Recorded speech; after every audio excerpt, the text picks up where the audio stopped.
Welcome to Ctrl Alt Event, the show where we focus on real insights, technical solutions, everything event tech really. And we are so excited for today because special guest. You probably have seen the post, but we will keep you waiting for a few seconds because before we get started, let me introduce you to my favorite co-host, Bogdan Maran, the man who loves integrations, data visualization, a real data storyteller, the founder of Visual Hive, an AI content for event platform. Definitely check them out as well. Bogdan, it's so good to see you. Welcome back. Absolutely great. It's so fun to be here every Tuesday. It gives me a scope in life to get past Monday and get to the fun bit. And thank you very much for your kind words. Let me introduce my very kind co-host. Merijn is a guru of integrations. He's the founder of Event Mender as well, but he's has been working with hundreds of event organizers and with event technology providers. So he's been on both sides.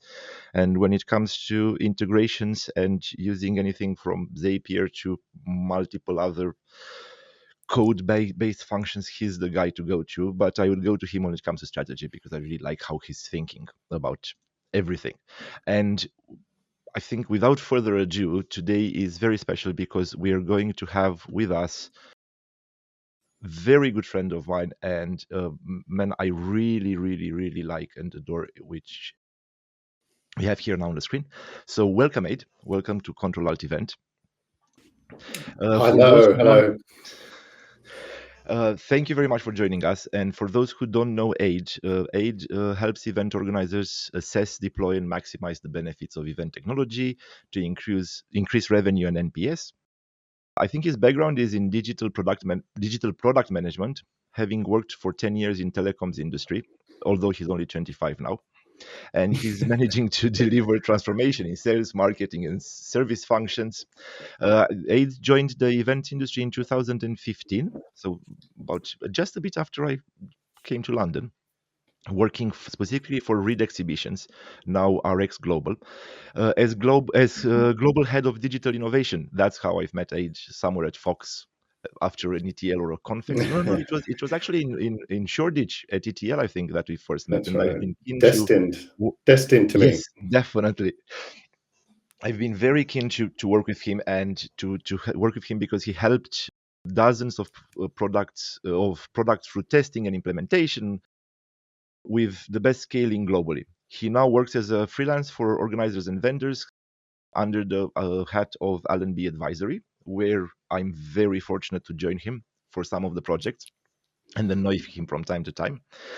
And he is helping bring products and customer experiences together successfully. So welcome, Ade. And I'll do the little transition here because we have the white, the beard show now, as Ade said earlier when we had the chat. Yeah.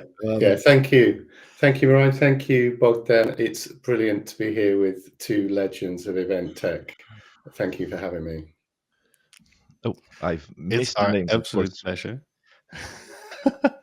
No worries. If anyone's getting dizzy, you're not the only one. Yeah, it's my fault. It's always my fault. Look, I've been married for 10 years. It's always my fault, regardless what happens. It's always my fault. Well, we are on the right place. We have the right lower third underneath us, so you can all see who's who and what is what. And we couldn't be more excited to have Ade with so much experience in the industry, but also a lot of experience when it comes to fine-tuning your events, tech, and behavioral insights. And that's what it's all about today. I think we're kicking it off with integration stories. We're going to dive a bit more into the vision of Ade behind integration, the big picture, which is what everyone has been joining for. We'll dive into the little things. We have some automation there. We'll give you some real life examples and much more. So stick to the end to make sure you get all the information you need to run an effective event. And with that, I would say, Ade, the floor is all yours. Maybe you can tell us a little bit more how you think about integrations from the inside out rather than the outside in.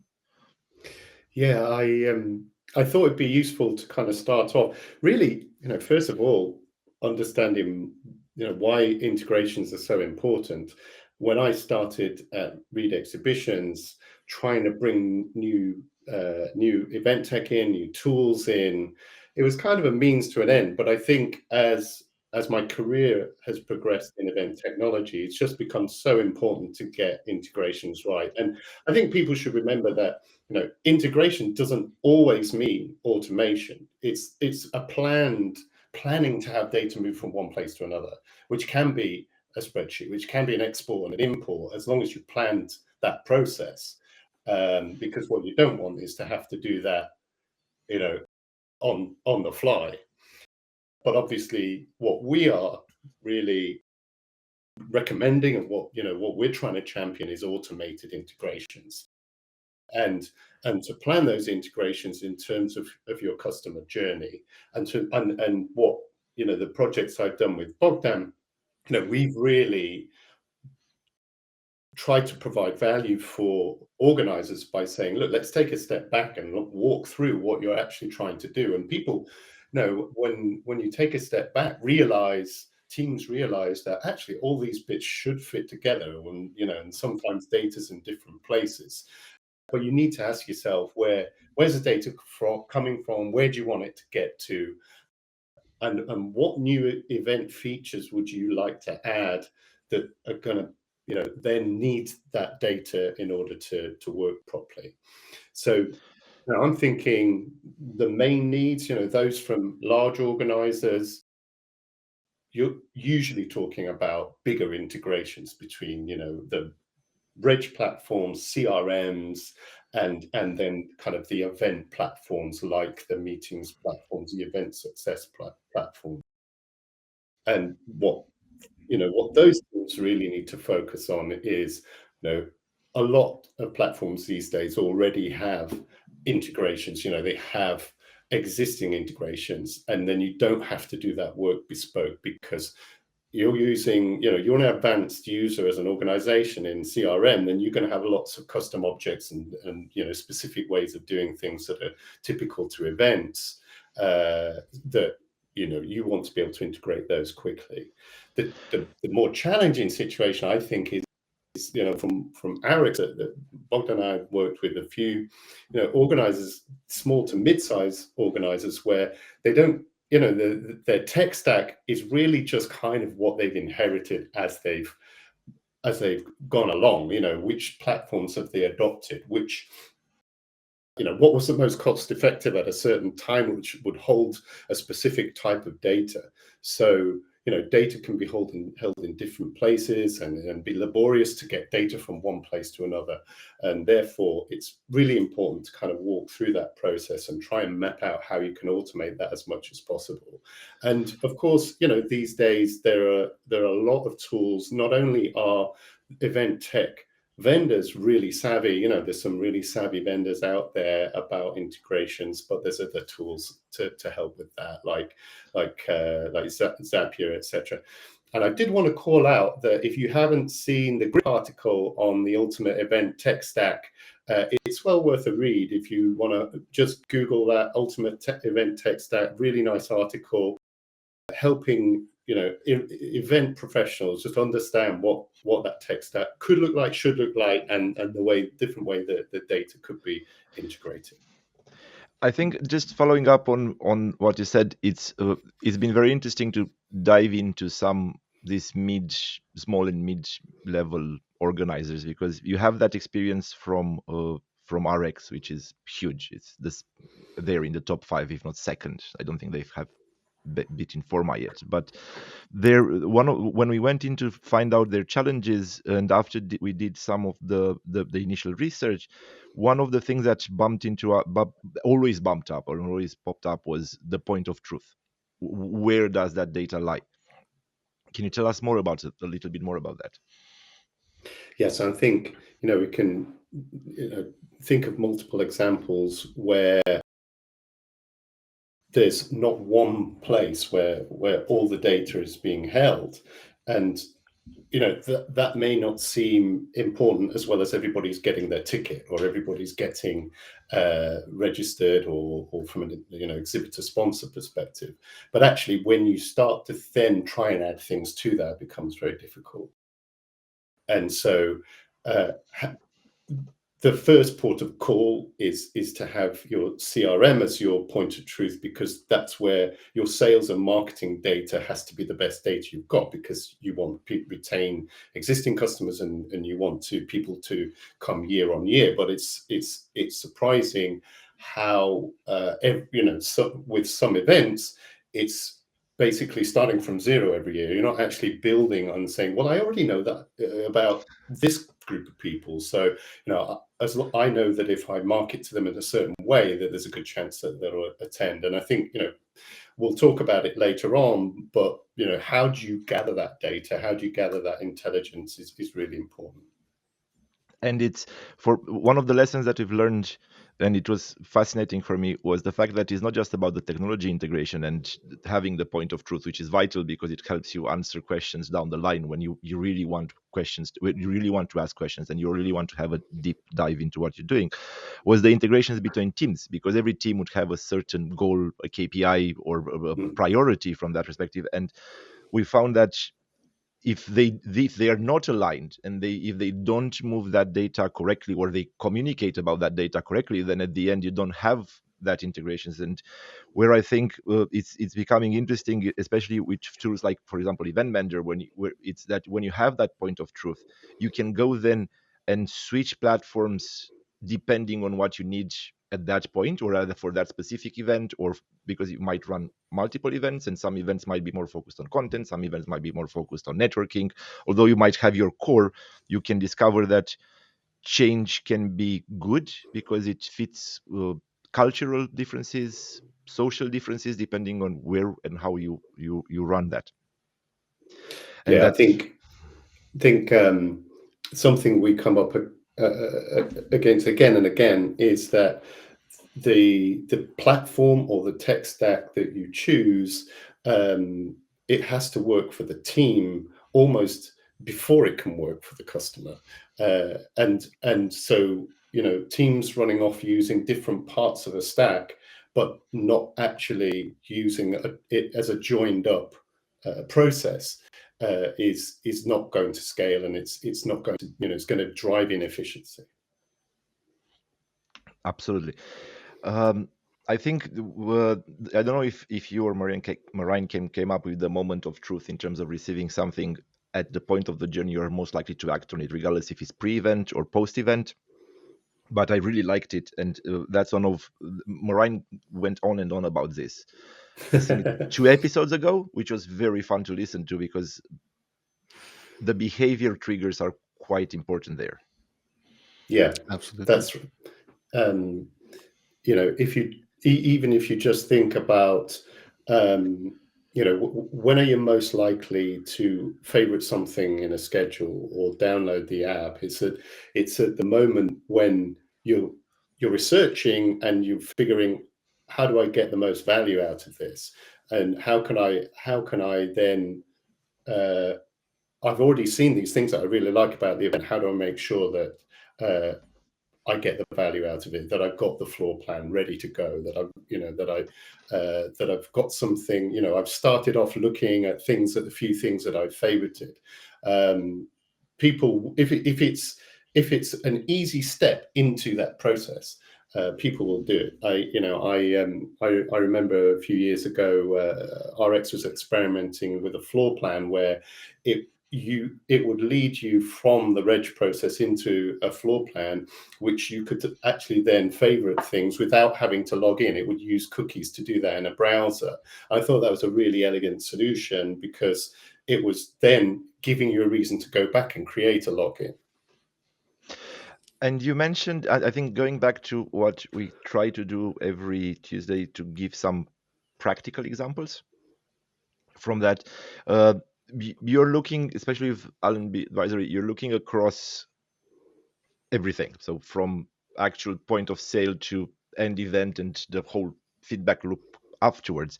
And in our initial conversations, you mentioned about the calendar booking and social advocacy, and I know we've talked a lot about that, and it's one of your favorite pain points, to put it like that. I think there's different levels of automation, and aren't there? There's and you've got to kind of build these into not only your event, but your ways of working. So, for instance, like at a task level, you're just having calendar booking that works seamlessly, like whether it's Calendly or Doodle or whatever you use, so that you're not spending a lot of time going back and forth on emails, arranging meetings.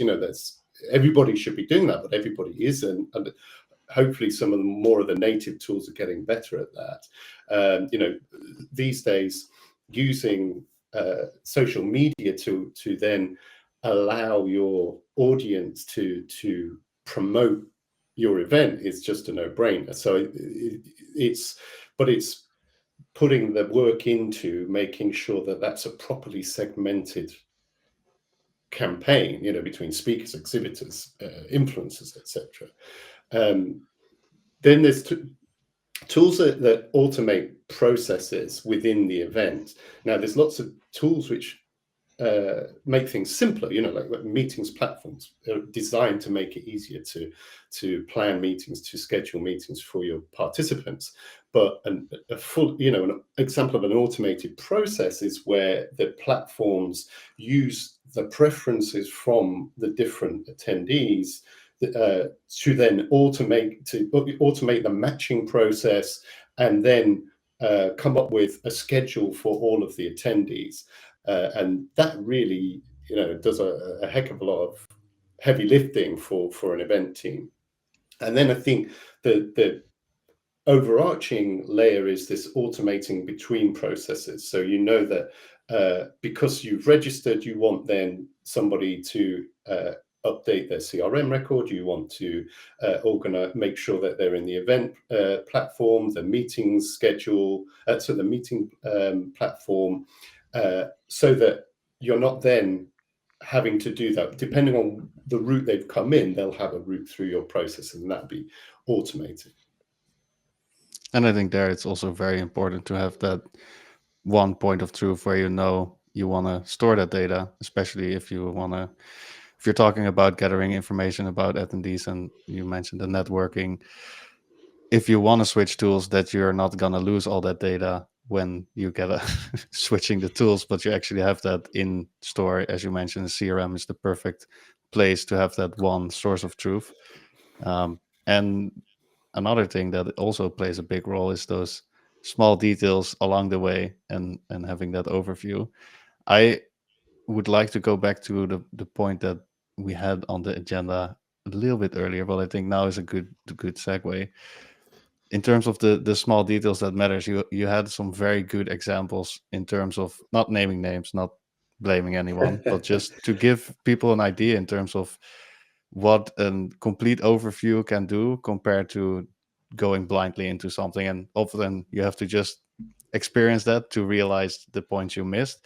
But because amongst us we have a lot of experience, and you in particular, Ade, you can educate people in terms of giving them an idea of what those small details, how much they impact that whole process.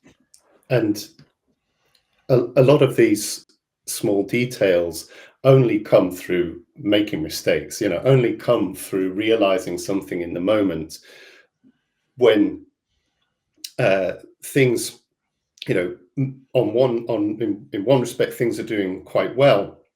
But, once you add volume and traffic to things, that's when they start to get stress tested. And the two examples that I wanted to discuss were both around connectivity, because we're still seeing in 2024 still seeing connectivity issues in venues.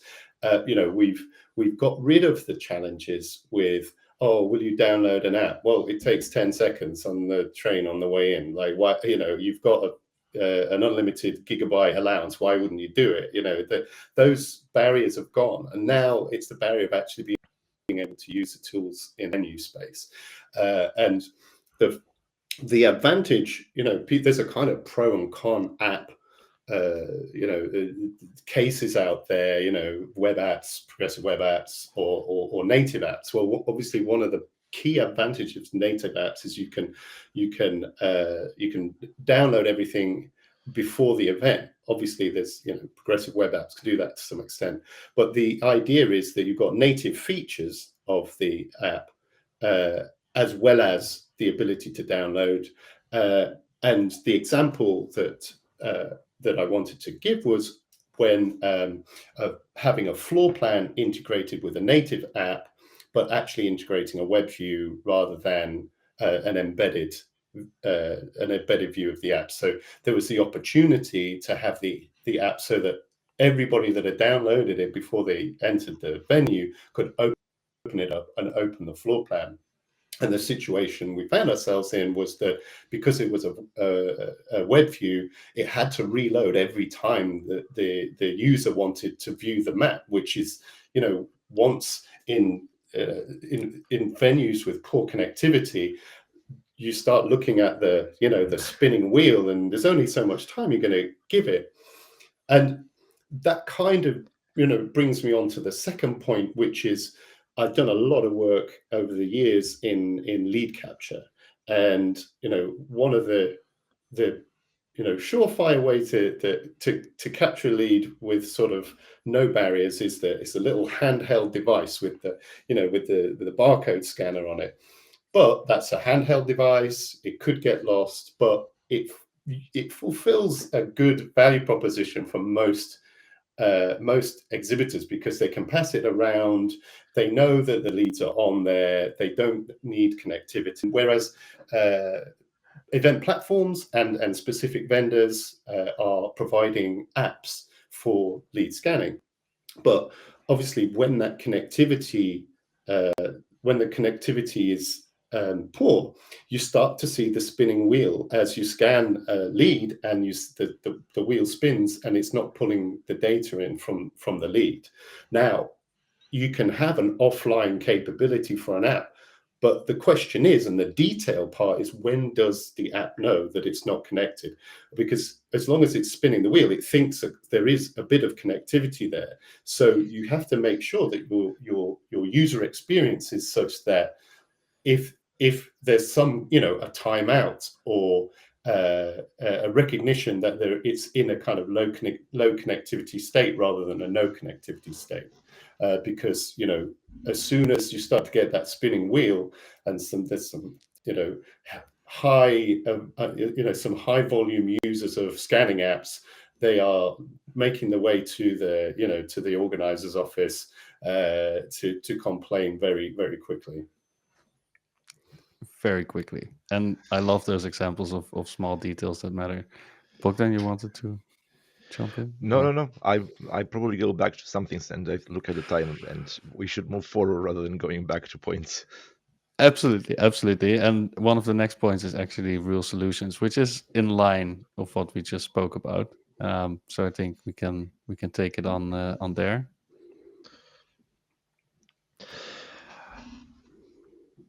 Definitely not me. All right. I lost it. My connection went down, and literally I'm looking at the spinning wheel of death on my schedule. We're talking about bad connectivity. It was karma. It was karma. Yes. No, in terms of strategic tech choices, you have worked with many different varieties of having people make those strategic tech choices. In terms of a tech mix that grows as the event grows, can you give us some examples in terms of where to start? Small events versus big events, the size in that regards? Yeah, I think that each event is on a bit of a journey in terms of the way that the event is structured to provide value for the attendee and for the exhibitor. And so therefore, there's one dimension of that is the physical size of the event, and then does it have a high amount of content at the event, and also then there's a dimension of how much tech are people used to, because it's the case that if you have a tool that people find useful, and you haven't got it the following year, then then there's disappointment. But you have to build that over time, and it is a year-on-year thing, and it's a classic, question over the, how do you engage year on year when there's so much time between each. But I think for newer, smaller events, you've got to start where your customers start, and they're just discovering the event. There's going to be more, first time users, first time visitors, and so the discovery phase is key. You need to make sure that you've got an easy to use exhibitor list, attendee list, depending, it could be a conference, but you want to know who is there, and having the guide, whether that's the schedule of content or a floor plan, is so important to make sure that people can easily see where to start their day and how to get the most value out of the day. And then as an event grows, there's going to be more need for tech to support that. Smaller show, you can get around the show in a matter of minutes. You can see from one end of the hall to the other. But as the show grows, you want to be able to, there's a lot of people there and a lot of things to see. So booking meetings is more important, matchmaking, scheduling meetings, even then growing to meeting concierge, dedicated meeting areas and things like that as it grows. But this is all about thinking as it can, what's the minimum the customer needs? What's the minimum the user needs to actually get value out of the show? Because that's probably all that they're going to use. You're always going to get some super users who kind of want more out of it, but you've got to cater for that majority. So, we recommend thinking in the horizons of where you want to get to in terms of the event tools, and something that I'm really I'm really passionate about is, don't advertise your tools as some kind of like, now you register for the event, there's some tools we've got. I think the tools should be part of how people get value out of the event. So come to our event, because this will, our tools will enable you to deliver on its promise, to deliver on what you want. And I think, people try and put a lot of effort into creating brands for their events, but I think making the tools part of that brand, the brand promise and the value is critical to getting adoption and success. I really like the Horizons one. Sorry, because absolutely, and I think it's also a very good example of a different way of integration, where it's not just tech integration, but strategy integration in terms of your tools, integrating them into your strategy. But Bogdan. Oh, no. Why I really liked it is because I'm more geeky. So I'm very much, when we go to a client and we go and do those Miro boards, and then Adam, who hopefully will join us on the show as well, does all his Lucid Art data flows and charts and everything else, and we look like 10 steps ahead. And then Ade comes very calm and says, no, let's look in horizons. And he's absolutely right, because we are geeky and we are used to working with technology, and we are looking from that perspective, which is a fantastic point of view, because we really enjoy it. But you need to get both the clients and more importantly, as we said at the beginning, the teams inside the events to use it. Because if you would spit out everything and put everything in front of them, they wouldn't even know where the value is. And that's why I really like the Horizon approach. You need to take a breath as a team, say, look, we've got enough now, let's iterate on that a few times. The classic example with one of our current clients is they're going to get to use the tool set we've given them for the next few events during this year, and then they'll know what to add next. But you can foreshadow that by saying, this is the next thing that is really possible, that we, looking at the way you serve your customers, would help. Absolutely. And talking about moving forward, and my wheel of death has stopped spinning, so I know I actually have my sticky notes. Awesome. And it's nice because Ade is very much a sticky note guy, as far as I've learned today. So that has no wheel of death. But talking about technology and talking about looking forward, we can talk about emerging technologies, because there are some good players, some established players, especially in the lead and retrieval, in the registration part.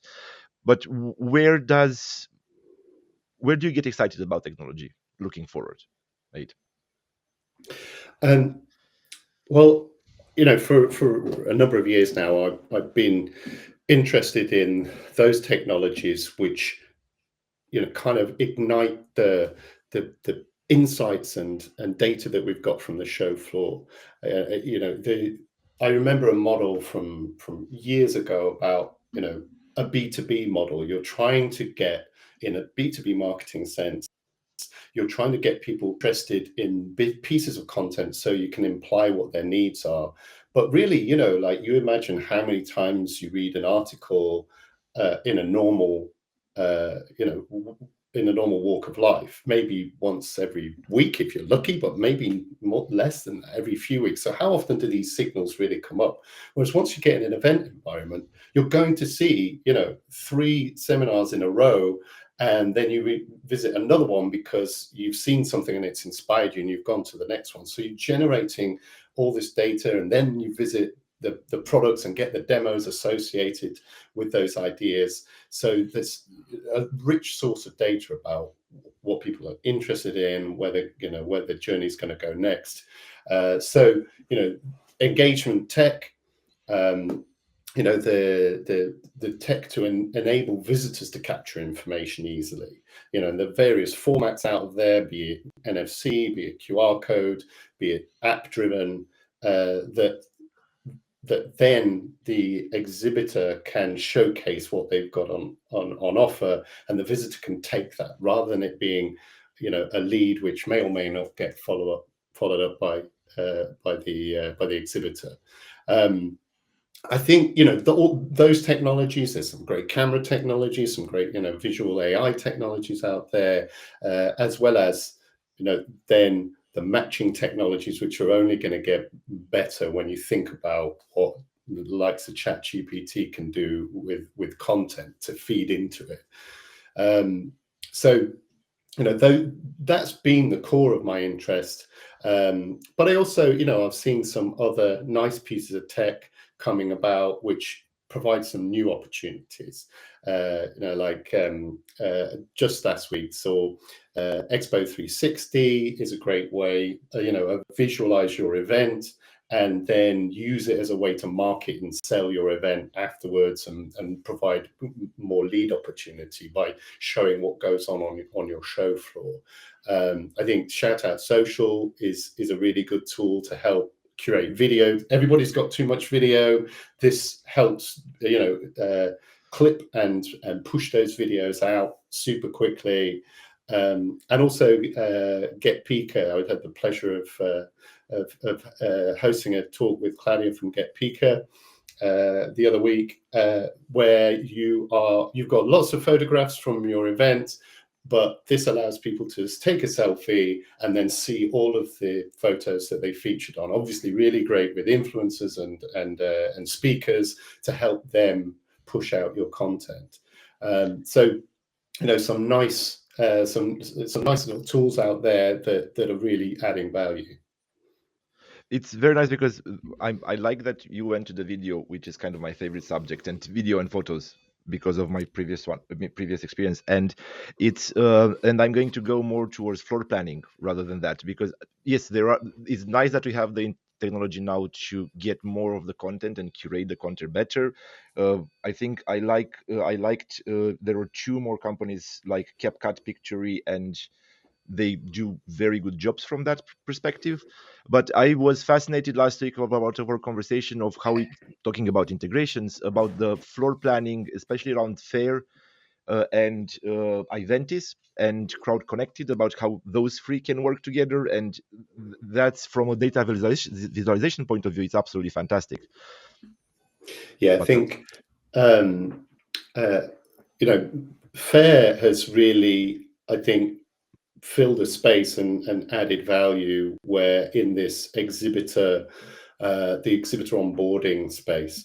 And my advice to pretty much any event team, any organizer is try and get some mystery shopping on your exhibitor experience, because they are notoriously challenging to make into a seamless process, and then to provide value like data on the outcomes and stuff like that.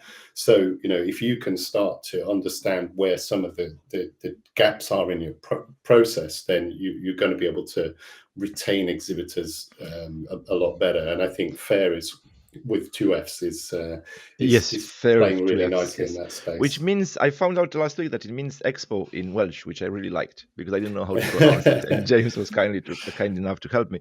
But it's I think FAIR is one of those tools which is not nice to have; it's a must-have as a specific, not necessarily just them, but the principle of. Sorry, my dog got excited. The principle of the principle of those tools, that it's nice to have and it would be very good and would add value if you know how to use them, but tools like planning and visualizations should become a must-have, like the Expo 360 thing, the F Fair that you've mentioned, run events. I think we had a conversation about those as well, and they're very, very good. Yeah, They're very well positioned. Can we go quickly back to actually the first topic, because I see Julius Solaris actually asked, are video clippers of any use? I find that most are amazing on paper, but the results are very poor. And I know, especially Bogdan, but Ade you as well. Have a go at it, because I think it's an interesting topic. It's very much top of mind for people. It's my favorite topic. I think I'll do I'll try to do a 30-second, and then I'll let Ade. I think the first thing that event organizers need to learn is the word editorialized and what it means and how it's being used. Then go to things like Clipper or all the other things that are on the market and shout out and use that. But the AI editing tools, and that's why I liked the shout out, excuse the pun, is because it's not AI. It's not about clipping automatically. It's about knowing and adding context for your knowledge, which these tools don't have yet, but we'll get to the point where we'll have it. And it's just about how you apply it in the team, where you go with the team. So the tools are as good as the user, and the user needs to be trained, because we don't really know how to use content in the events industry. Rant over. I like this idea of the tools that give your event superpowers, because what I liked about the conversation I had with Dan from Shoutout was that he said this is about setting up a collaborative network. So at the event, you've got people out there on the floor who are sending in clips to a central platform, and then easily top and tailing them with some branded branded intro and outro, and then it's out there. And so whether it's a quick vox pop or interview, or a clip from a session or a talk, it's immediately getting out there. So I think, but again, with everything, you've got to set it up for success, and you've got to kind of have a plan in mind. The idea of the tool is that you can be fleet of foot, and you can go to the thing that's interesting and make a content out of that. And so you can have contributors and then somebody editing and pushing out centrally, but super quick. And I think that's the piece that gets missed, because it's often something that happens after the show, and then you've lost the moment.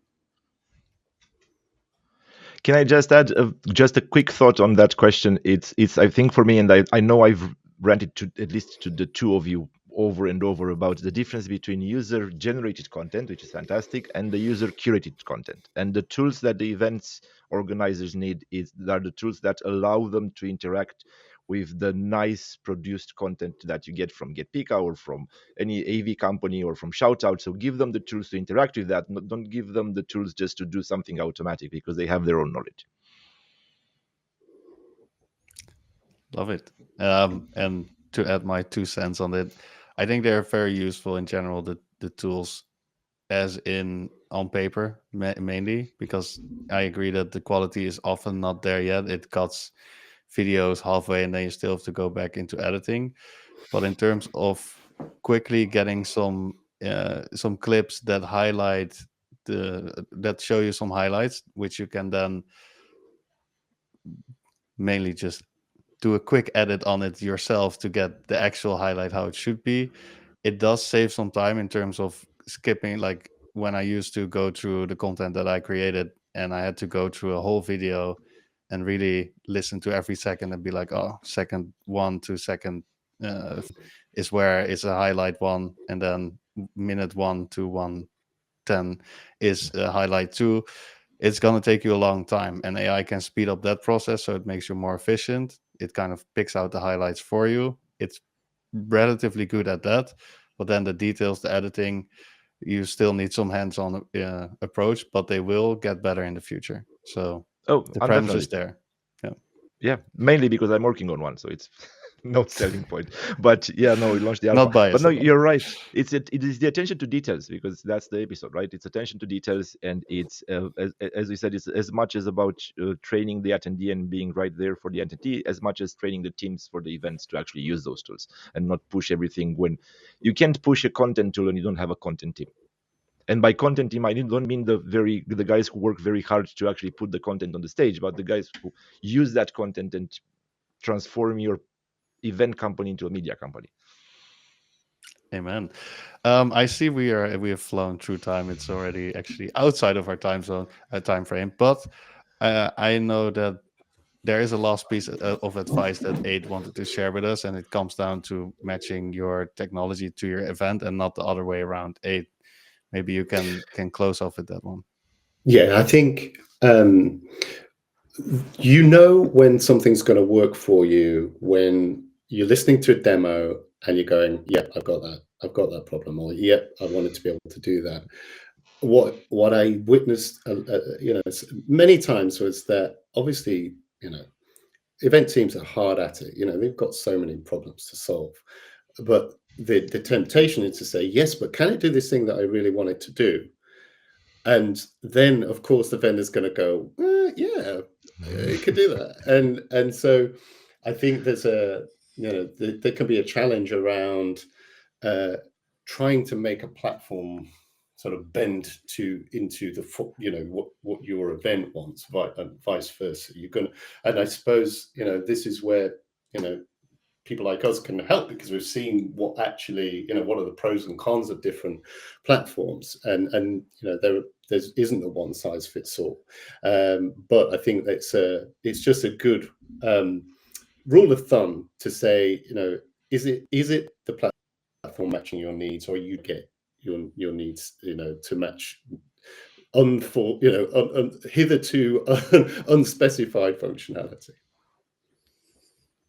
Love it. I think that's a great takeaway for people to go home with. Obviously, we will be diving into a next topic next week. We'll actually have another guest, Brian Monahan. I'm looking very much forward to that one. It's about the kind of breakpoint between AV and technology and hosting an event in different formats, whether that's virtual, hybrid, in person, and how you can better optimize your communication with them to organize better events. So make sure to come around for next week. If there are any questions other than Bob giving a shout out to Ade, great discussion. Thank you guys. Well, thank you Bob for joining us. It's been our pleasure. If there are any questions, make sure to drop them whilst I'm wrapping up this session. We'll be happy to jump into those. But yeah, in the meantime, I think I want to give a big thank you to Ade for joining us today. I have a Undoubtedly. little bit of an additional in terms of what he's actually doing with Allenby Advisory.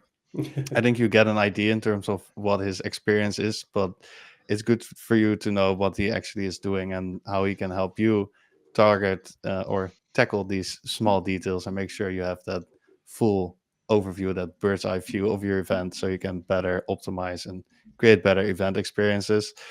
Um, they actually focus a lot about audience engagement, onboarding, integrations, and ensures you select tools aligned with your audience and resources. As you mentioned, make sure you actually match the right technology to your event, or instead of your event to the technology. But also fostering communities, optimizing content and CRM utilization. They offer flexible retainers or project-based solutions. So make sure to reach out to Ade if you need any help, because they have the expertise to elevate your events. I do not see any questions coming in, so I think Yes. And We we can say can. thank you very much and see Yeah. you next Tuesday. And thank you very much. It has been an absolute pleasure to have you here. that's great. As the first guest, the bar is very high from now on. I So love hopefully we get you. I love chatting event tech. I like to hear news stories of people's challenges. So this is a great forum. Thanks for having me. Absolute pleasure. Our pleasure. And with that, we're looking forward to seeing all of you Yes. next week in a discussion about AV and how you can apply that to different event formats, how to juggle the in-person, hybrid, and virtual events, which is going to be another exciting episode where I'm looking very much forward to. But for now, thank you all for being here. Thank you, Ade, again for joining us. And yeah, we're looking forward to the next one. Thanks, Happy everyone. days. Thank you. Have a lovely day. Bye.